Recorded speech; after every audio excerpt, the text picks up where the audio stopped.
The price on the screen changed again. I was still sitting in front of my laptop, one hand resting beside the documents I had not yet put away.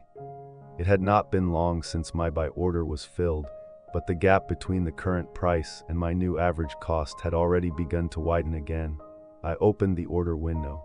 If I sold some of the shares I had bought earlier, the shares I had just added would still remain in my portfolio, and the loss on my position was already larger. But if the price continued to fall, a larger position would also mean the loss would grow faster. The cursor remained on the screen for a moment while the prices beside it kept changing. The quarterly report had not been released. Nothing had changed in the data I had checked that morning. The contract was still there. Production remained the same. The assumptions about profit still could not be confirmed. Only the price had moved a little further in the direction I did not want. I closed the order window. I kept the shares I could have sold, and I did not buy any more. I closed the laptop, put the documents into my bag, finished the last sip of coffee that had already gone cold, and left the cafe. The restaurant nearby was already quite crowded. I chose an empty table by the wall, ordered my food, and placed my phone beside me. The screen was off, but the number I had just seen at the cafe was still very clear in my mind. I tried to bring my attention back to the lunch in front of me, but from time to time, the growing loss returned to my thoughts. My food had just arrived when I suddenly heard the company's name in a conversation at the table behind me. I did not turn around. My hand simply slowed for a moment. One of the men mentioned the new contract and said the company's results next quarter could be much better than they had been during the same period last year. He said production had improved recently, selling prices were also favorable, and if revenue from the contract began to be recognized, the profit growth projected in some reports was not too far from reality. It was almost exactly what I had been reading that morning. I kept eating. The heaviness I had felt after the price drop eased a little. At least the analysis I had read was not the only place where those factors were being noticed. The man sitting across from him did not entirely agree. He said the contract was real, but having a contract did not mean the revenue would be recognized immediately. If progress was slower than expected, next quarter's profit could look very different, and the market had already known about the contract. So even if the company's results improved, the stock price might not react the way people expected. My chopsticks paused for a moment. None of that was new. I had thought about those same things at the cafe, but hearing someone else say them out loud, right after the price had fallen below the level where I had bought more, somehow made them more uncomfortable than when they had appeared in the risk section of an analysis. The first man argued that the price had already fallen quite a lot. If the market had truly priced in all those expectations, he said, the stock might not still be trading where it was. He mentioned the recent growth in production again and said many people were underestimating the contribution of the new contract. I picked up another bite of food and continued listening. The other man added something else. According to the figures he had seen, some input costs had recently been rising. If that continued, revenue might improve without profit increasing by the same amount. He also mentioned the company's margin in the most recent period and said that was what needed to be examined more carefully before becoming too optimistic about next quarter's numbers. I put down my chopsticks and picked up my phone. The first thing I searched for was the company's name together with profit margin.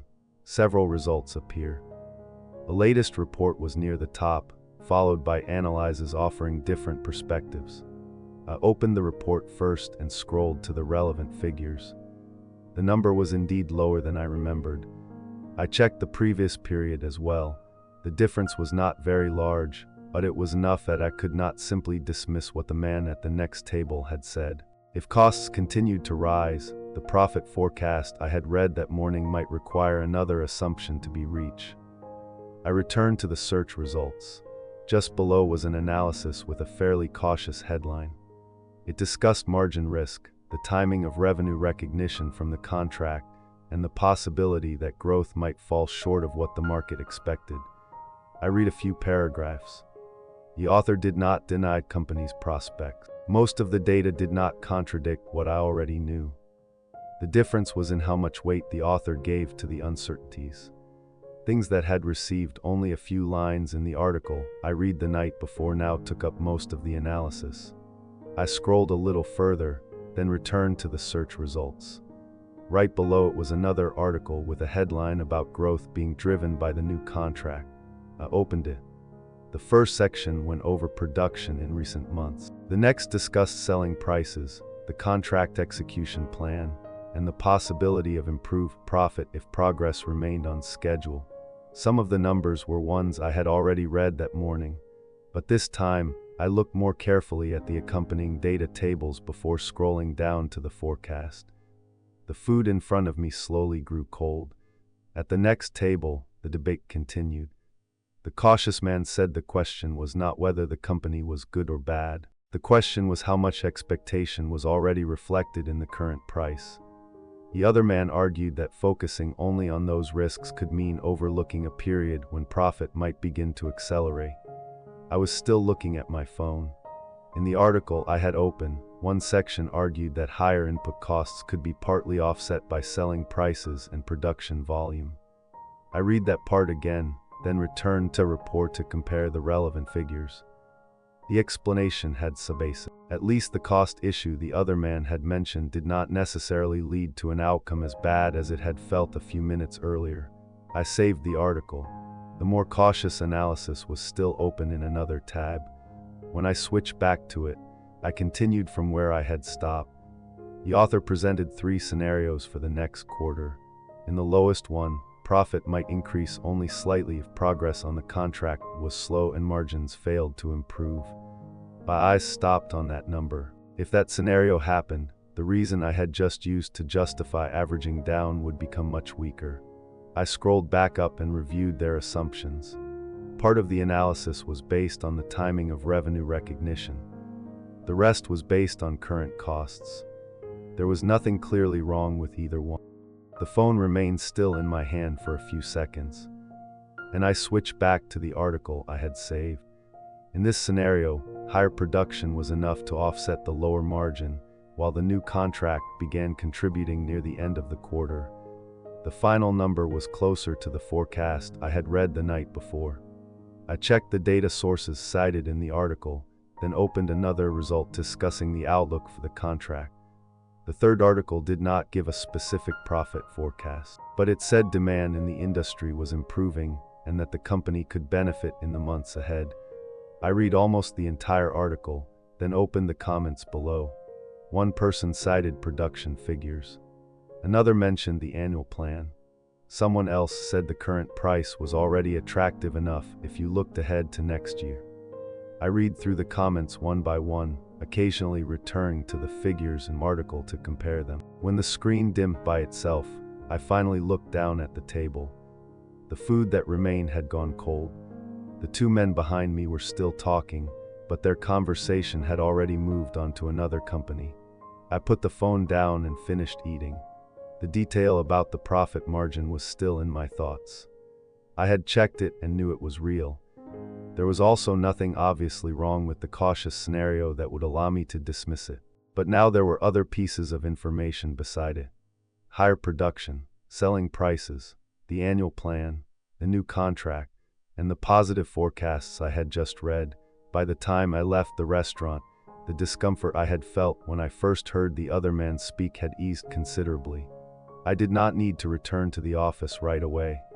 There was still some time before my next task, so I walked to the nearby shopping mall. It was cooler inside. There were not too many people around after lunch. I walked slowly past several stores and stopped at the massage chairs. I chose an empty chair, placed my bag beside me, and sat down. After I set the time, the backrest began moving in a steady rhythm. I placed my phone beside me instead of continuing to hold it.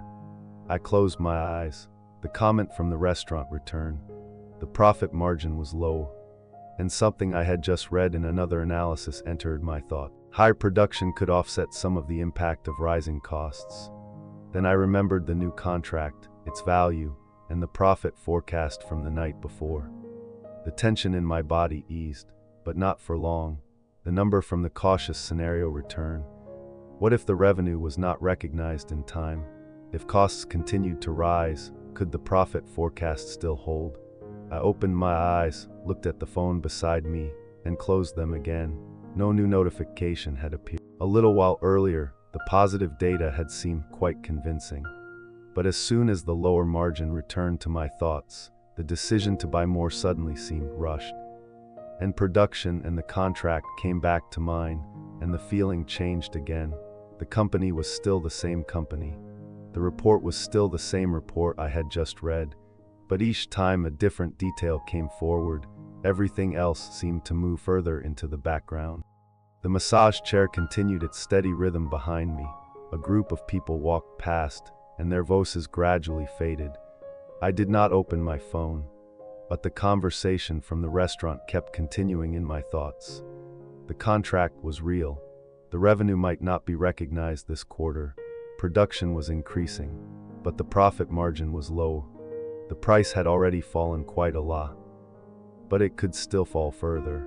When a favorable thought appeared, the heaviness eased a little. But as soon as one of the unfavorable possibilities returned, my eyes moved toward the phone beside me. At one point, my hand even moved toward it.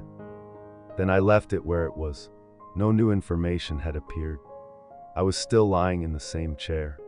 The phone was still in exactly the same place. The quarterly report had not been released, and the company had not announced anything new since I left the restaurant. Yet within a short period of time, averaging down sometimes seemed completely reasonable. And at other times, it made me uneasy. I remembered the man at the next table. Then I remembered the analyses I had just read. One side made me feel more comfortable. The other kept bringing the uneasiness back, even though nothing outside had changed. The massage chair continued running. I stayed there a little longer, letting one thought appear, only to be interrupted by another. I closed my eyes once more. The conversation at the restaurant had ended a long time ago. My portfolio had not yet reached the loss level I had previously decided would require action. No new information had appeared. But in my thoughts, the stock somehow seemed to have fallen much further.